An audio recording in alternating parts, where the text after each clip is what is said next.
رحیم محترم deputy prime minister Ishaq Dar صاحب،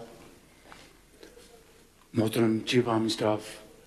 general Asim Munir صاحب، governor Balochistan, provincial minister of Balochistan, honourable parliamentarians, general officers, government officials, خواتین حضرات،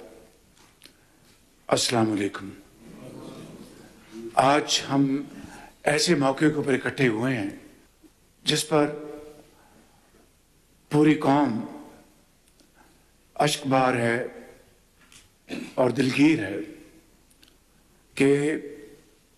3 دن پہلے بولان میں دہشت گردوں نے ایک ٹرین جس میں 400 سے زائد پاکستانی سفر کر رہے تھے ان کو یرغمال بنایا، نہتے پاکستانیوں کو شہید کیا، اور ذرا اس بات کا ان کو احساس نہیں تھا شہر رمضان کے تقدس کا، بچوں، بزرگوں، خواتین کا، اور انتہائی ظالمانہ طریقے سے انہوں نے ان کو وہاں سے نکالا ٹرین سے اور میدان میں بٹھایا، اور ایسا واقعہ شاید پاکستان کی تاریخ میں پہلے کبھی رونما نہیں ہوا۔ اور اس ویرانے میں جس طرح وہاں پر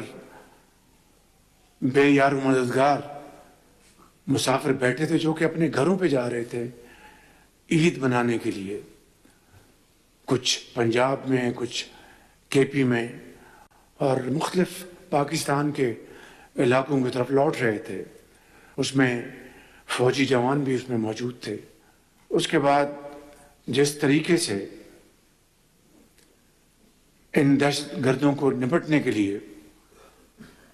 جو حکمت عملی اپنائی گئی وہ کئی جہتیں تھی اس کی۔ ایک کہ معصوم بچوں کو، مسافروں کو، پاکستانیوں کی جانوں کو بچانا تھا، اور دہشت گردوں کا بھی خاتمہ کرنا تھا۔ اور دہشت گردوں نے، اور جو وہاں پر موجود تھے سوسائڈ بامبرز، انہوں نے ان کو اپنے گھیرے میں رکھا ہوا تھا۔ ہم سب کو اللہ تعالیٰ کا بے پایا شکر ادا کرنا چاہیے کہ جنرل عاصم منیر کی لیڈرشپ میں اور کو کمانڈر کوئٹہ جنرلات کی یہاں پر مکمل سپرویژن میں، اور درجہ بدرجہ جو اس کام کے لیے یونٹس مامور تھے، انٹیلیجنس کے، ISI، MI، MO ڈائریکٹریٹ، اور پھر جو زرار کمپنی ہے جو کہ تیار کی گئی ہے ایسے ہی لوگوں کو جہنم رسید کرنے کے لیے، انہوں نے پھر جو مشترکہ اسکیم بنائی، الحمدللہ اس کے نتیجے میں 339 ہمارے پاکستانی ان کو چھڑایا گیا وہاں سے جو یرغمال تھے، اور 33 جو تھے دہشت گرد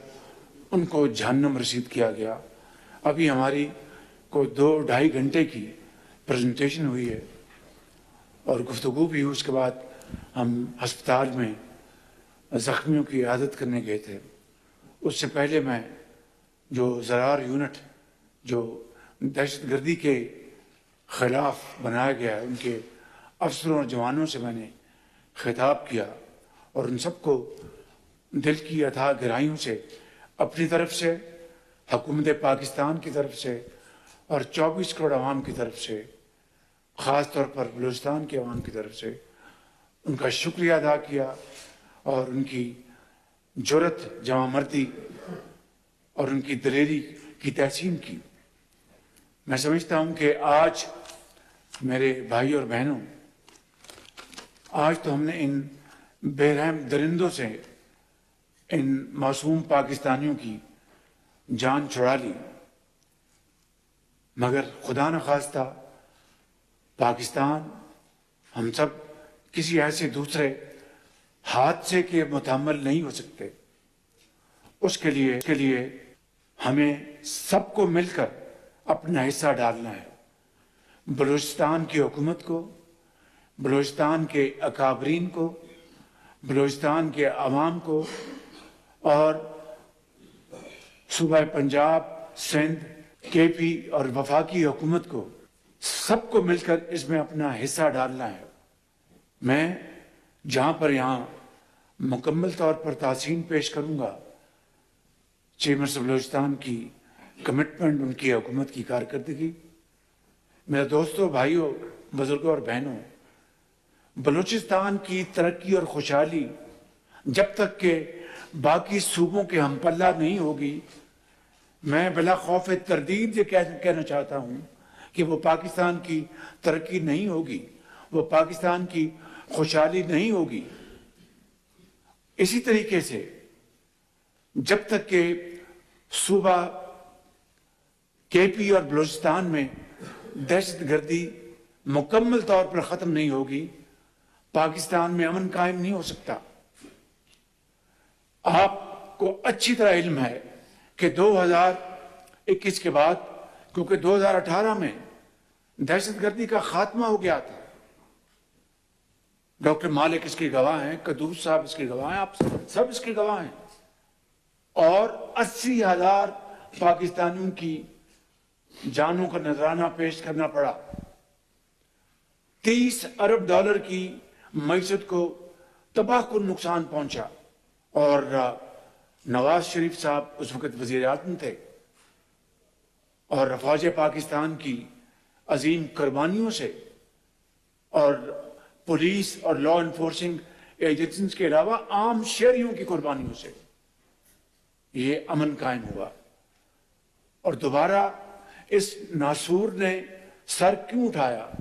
اس کا سر جو کچلا جا چکا تھا، میں سمجھتا ہوں کہ یہ ہے وہ سوال جو کئی بار اٹھا ہے without going into any kind of political point scoring۔ اگر میں یہ کہوں تو غلط نہیں کہ جو طالبان سے اپنا دل کا رشتہ جوڑتے اور بتانے میں تھکتے نہیں، انہوں نے ہزاروں طالبان کو دوبارہ چھوڑا، ہزاروں طالبان کو، یہاں تک کہ ایسے گھناؤنے کردار جو کہ بالکل بلیک فیس ان کو بھی چھوڑا گیا۔ اس وقت افواج پاکستان کے جوان اور افسر کے پی میں اور بلوچستان میں دن رات قربانیاں دے رہے ہیں، دن رات، اور وہ افسر اور جوان اپنے بچوں کو یتیم کر کے لاکھوں بچوں کو یتیم ہونے سے بچا رہے ہیں، ماؤں کو ان کے گود میں جو دودھ پینے والے بچے ہیں ان کی گودیں خالی ہونے سے بچا رہے ہیں، اپنے خون سے، اپنی قربانیوں سے۔ اس سے بڑی میں سمجھتا ہوں کہ قوم کے لیے اور کوئی قربانی ہو نہیں سکتی، اور اس کا اگر ہم احترام نہیں کریں گے، اس کی ہم تکریم نہیں کریں گے، تو دنیا میں بھی اور آخرت میں بھی ہم جواب دہ ہوں گے۔